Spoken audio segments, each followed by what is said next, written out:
Islamic History 627, Battle of the Trench Part 2, Stalemate. There would be many times in Islamic history where the religion was very, very close to being wiped out for good. There was the boycott, the escape from Mecca, Muhammad's near deadly injuries at the Battle of Uhud, the possible assassination attempts. And now, add to that list, an army of 10,000 was coming to Medina. The Muslims would be outnumbered 3-1, again, and they would have to deal with hundreds of horses, again. And there would be way more horses to deal with this time, too. Way too many horses to use the previous strategy that they used at the Battle of Uhud. So this giant force is coming at them. For the Muslims, that was the bad news. Now, the good news, they still had about a week to prepare for this onslaught. They had about a week to get ready for this allied army that's coming right at Medina. And as it turns out, they would actually need every bit of that week. And here is where they escape by a whisker. Again. If Muhammad's intelligence network had been just a bit slower, this battle would have been very, very different. But they weren't, so the Muslims would have ample time to prepare a defense. Muhammad summoned his best people to a war cabinet. Again, just like at Uhud. Now, the last time, they decided to go out and fight rather than stay in the city. And they were able to fight to a draw last time, but that wasn't going to be an option this time because there were just 3 times the enemy cavalry. It's too much. However, they did have plan B from last time.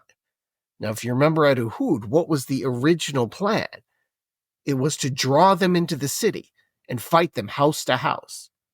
And this could help negate the size advantage if the Muslims were able to deploy guerrilla tactics and to fight in a dispersed manner. And really, what other choice did they have? Perhaps they could make a stand on the northern end of the city. I mean, remember that Medina is surrounded on all sides except the north by seemingly impenetrable obstacles, combinations of mountains and loose rocks and volcanic rocks and houses, castles and thick trees. And that northern face just might be small enough to avoid getting flanked by the enemy cavalry. Then again, 600 horses is a lot against an army of 3,000. That's 5 cavalrymen for every soldier you have. Now, I should note here, the Muslims had horses, but not really.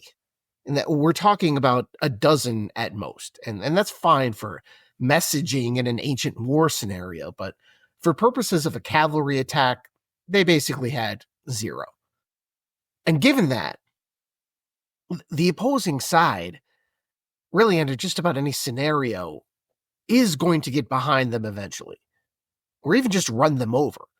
They weren't going to create some kind of Greek phalanx. This isn't going to be like Braveheart with a zillion pikes going up. That just wasn't really a thing. I don't think they had the knowledge or the equipment for that at this point.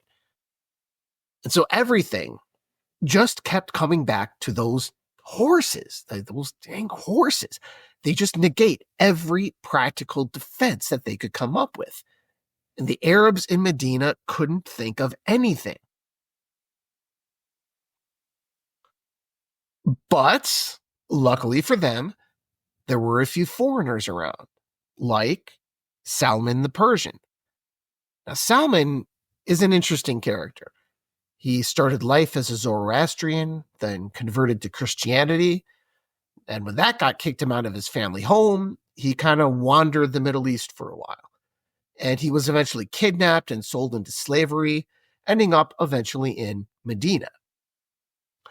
And when Muhammad came to Medina, Salman converted to Islam, and Muhammad helped secure his freedom. So again, it's crazy to think about the series of events that made Muslim victories possible. And in this case, it's the series of events that just brought Salman to Medina to even give this advice.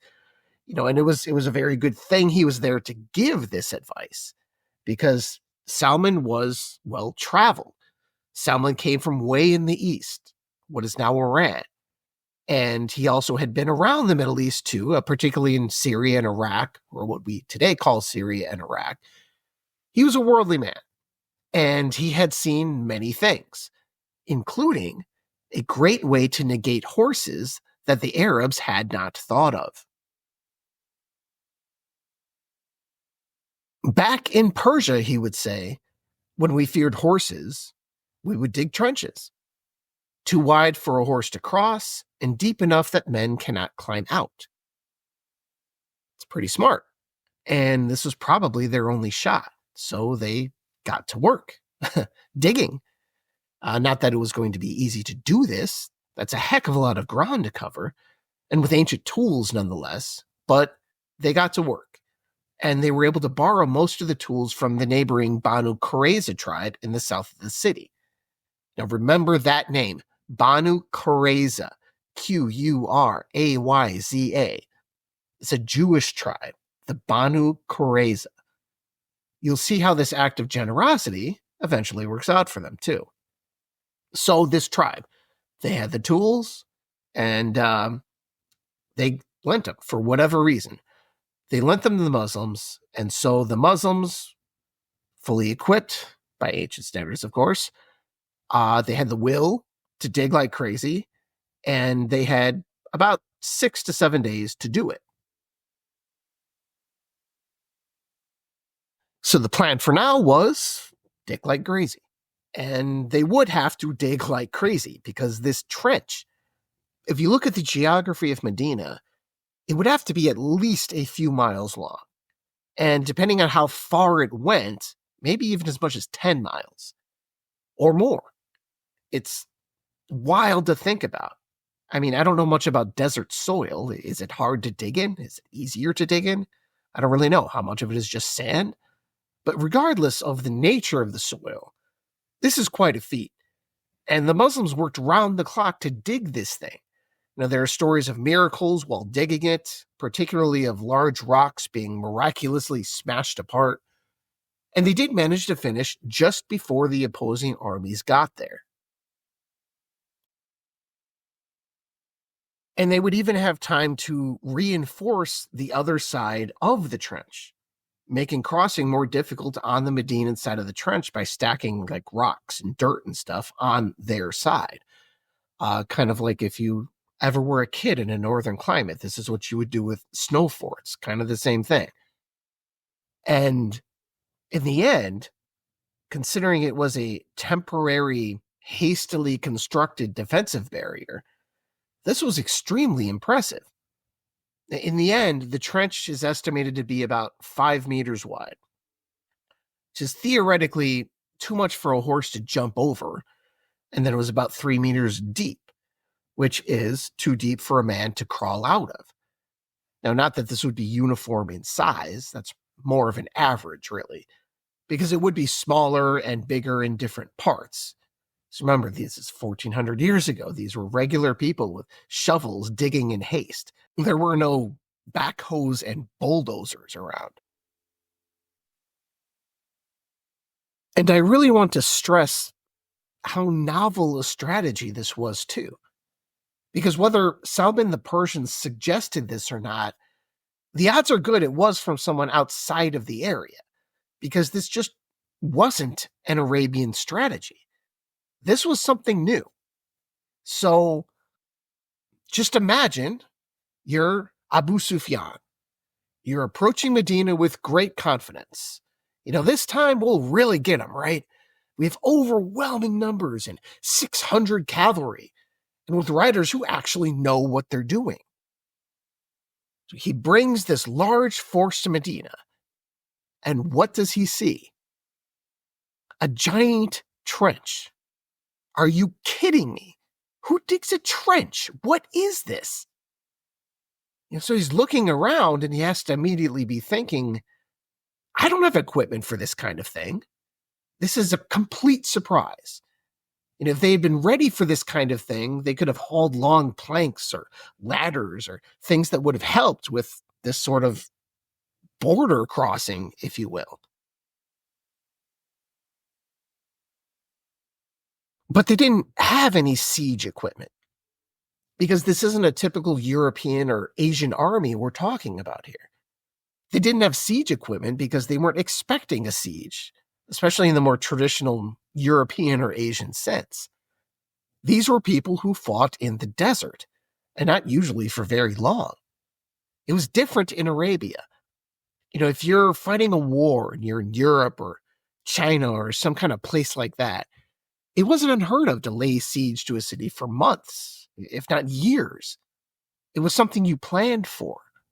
You can organize supply lines and live off the land and starve the people out. But Arabia was different. Even in the best of times, no large army was going to live off the land. That wasn't really a thing. If you were going to lay siege to a city, you had better wrap it up quickly before you and your animals starve to death. There just isn't enough vegetation to sustain an army in this kind of a desert. And that's under normal conditions. And in this case, there was an additional problem with food supply that Abu Sufyan was about to run into. That was probably as much of a surprise as the trench. The Muslims had brought in the food harvest early. Apparently, times were a bit tough in Medina, and so they went ahead and harvested a bit early. Yet another lucky stroke for the Muslims. There would be no food on the outskirts of Medina for this invading army, because the harvest just happened. All the food was inside the city. And now, unexpectedly, it was going to be very, very difficult to get inside that city. So this is a huge surprise. Two of them, really. And the Allied armies aren't sure what to do. So, did they act boldly and decisively? Knowing that their time here was limited and they had better do something sooner rather than later. Did they do something bold and genius? Of course not. This is an army led by Abu Sufyan. They would try things here and there, try to get a Jewish tribe in Medina to attack Muhammad from the rear, maybe make a raid here and there across the trench. This was a weak alliance with a weak leader and plenty of people who were afraid to fight the Muslims one-on-one. And they acted accordingly. Which meant there would be no attempt to scale the mountains like Hannibal in the Alps. There would be no coming through the trees like Hitler in the Ardennes. Nor would they try to scale the walls of the houses and castles in places the trench did not reach. There would be no creative solutions, like, say, cutting down some trees and laying them across the trench. Nor would they charge straight at the enemy, breaching the trench. There were weak points where the trench was scalable, plenty of them, if they were willing to concentrate force, and a lot of force, in certain places in a coordinated attack. And honestly, take large amounts of casualties in that attack.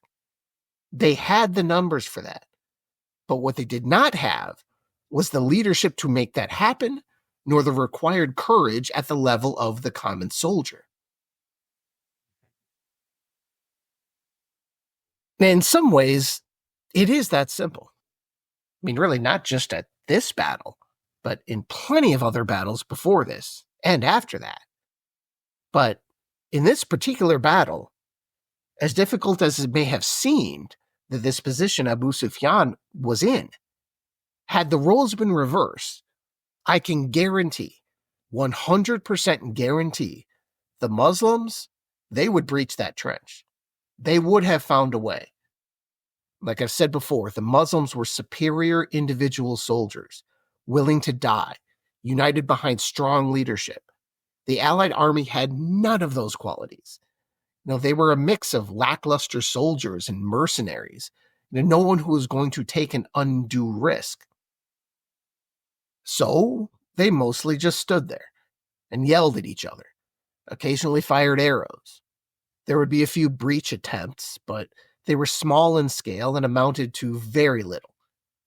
As I understand it, a small group of horsemen did manage to cross the trench once, but 2 of them were killed and they retreated. This would be the only successful trench crossing of the entire battle, or the siege, if you want to call it that. Would end up lasting about 20 days.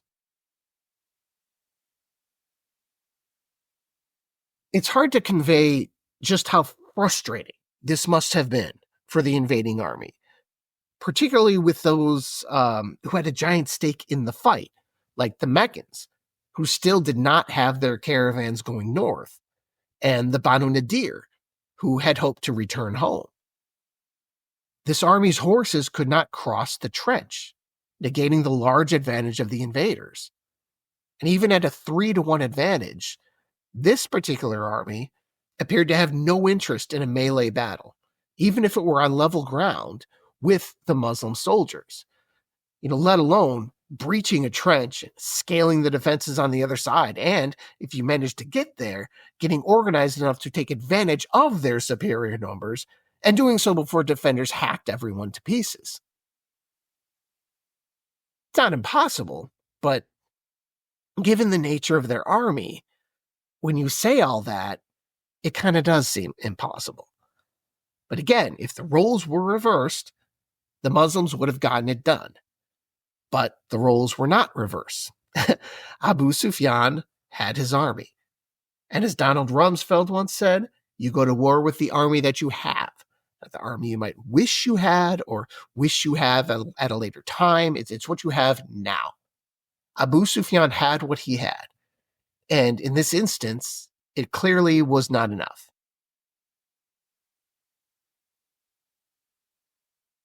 Militarily, this was a stalemate, which worked in the Muslims' favor. The invading army could not cross the trench, and the defenders had absolutely no pressure on them. They could stand pat for a long time in their current position, certainly longer than Abu Sufyan's grand army. It wasn't up to the Muslims to force the issue. The status quo was just fine with them. It was Abu Sufyan who had to either force the issue or leave. And he wasn't quite ready to give up, at least not yet.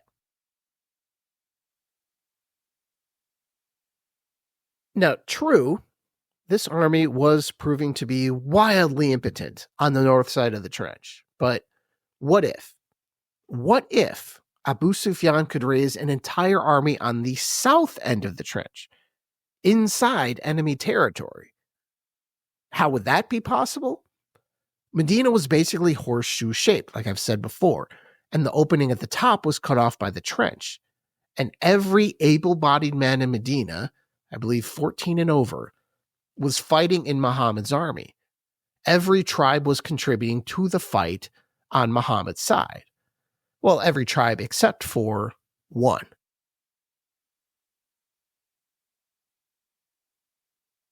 There was one group in Medina who was not in the fight.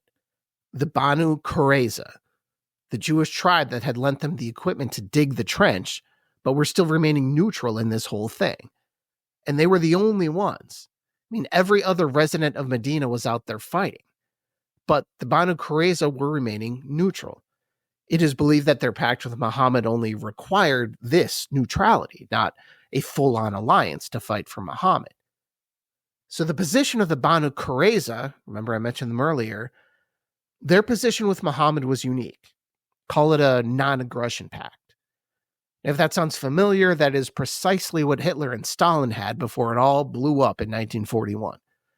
It was something that was based on pure convenience. Hitler hated Stalin and the Soviet Union, and the feeling was mutual on the other side. You spend a long enough railing against communism, for example. Naturally, a communist is not going to like it, right? These were always strange bedfellows. And this was a similar situation. If you ask Muhammad, he probably would have said he didn't have anything against the Jews of the Banu Qurayza. But increasingly, that's not what they were hearing.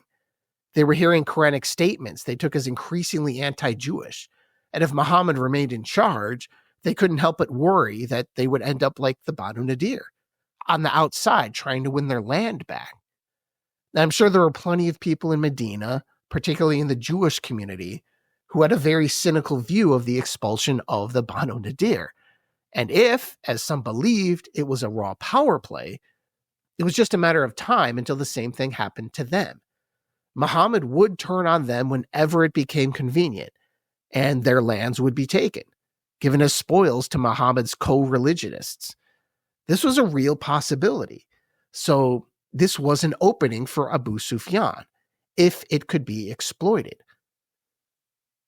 Now, the Banu Qurayza were tucked into the southeastern corner of Medina, and they were numerous enough that if they were to turn on Muhammad, a simultaneous attack from the south and from the north over the trench, it just might be effective.